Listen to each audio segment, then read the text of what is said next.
I'm Shannon Bernard, and I've been a mortgage specialist for the last 15 years, working across Canada for 3 different credit unions, providing mortgages to people and helping them reach their dreams of home ownership. So a mortgage, it's a bank or a lender providing funds to you so you can reach your home ownership. So it's really hard for somebody to come up with, let's say, maybe $500,000 out of their own pocket. So that's where the borrowing comes into fact. Usually you require a little bit of a down payment on your end, and then the bank or the lender or mortgage specialist, they would provide you lending for the remainder of the mortgage. And that gets you into your home ownership, and it's about a 25-year loan that you're going to be looking at. So it's quite a commitment, but it is one of the biggest assets that you would ever purchase, most likely in your lifetime. Yeah, so when you're looking for a mortgage, there's quite a bit of information that lenders are looking for from you. First off is going to be your income. So what is your income going to support by the way of lending? Lenders aren't really judging you or looking at you whether you deserve a home or not. We're looking to make sure that you can afford that home going forward. So first thing would be income. That could be by way of a number of different things. So usually we'll look at most recent tax returns for the most recent year, your most recent notice of assessment as well.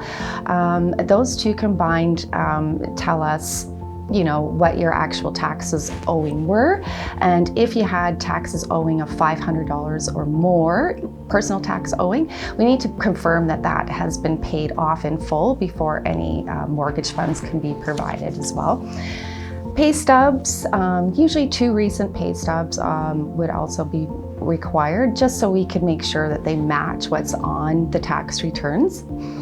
Sometimes there's rental income. People might own a house already and have rental income, so we need to determine if there's any rental income that's being reported on the tax returns as well. Other things that would be required, we also need to verify your personal assets. Your personal net worth is what we call it. So assets and liabilities. So what kind of debts are owing? That could be credit card debts, that could be vehicle loans, could be other personal loans as well. And as well, we like to see what your assets are. So do you have some investments? For one, like maybe investments where the down payment would be coming from. Some might be taking from a tax-free savings or an RSP savings plan.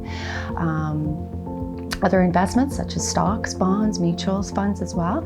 So we like to have an overall picture of your personal financial health and just have a look to see how strong everything is. So self-employed income, how we look at that is through your tax returns again, and we do a 2-year average based on, it's called the statement of business activities, that would be in your personal tax return, and we use a 2-year average of that. Depending on some of the things that are written off for expenses, there are some things we can add back for income as well, so that can help support. So using a 2-year average, we can usually get a pretty good picture. Yeah, so when you're looking with a group of people to purchase, now we're pulling everybody's funds together, which is going to really strengthen an application for a mortgage approval. So we'd be looking at everybody's income, and then everybody would also have a little bit of a portion to kick in for a down payment.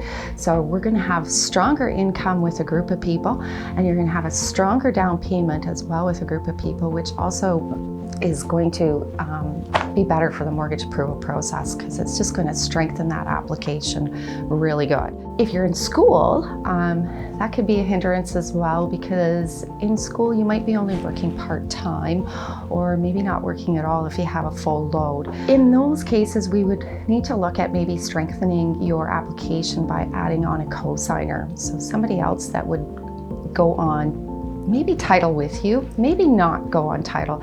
There's 2 ways we could look at it. One is a co-signer where they actually go on the deed with you. The other one is where we look at it as a guarantor, where they're actually providing their income and such, but they don't go on the deed. But in the event that maybe the applicants couldn't pay due to financial difficulties or something, that guarantor would then come in and he'd be responsible to pay for the mortgage in the event of a default or something like that. So either way, a co-signer or a guarantor.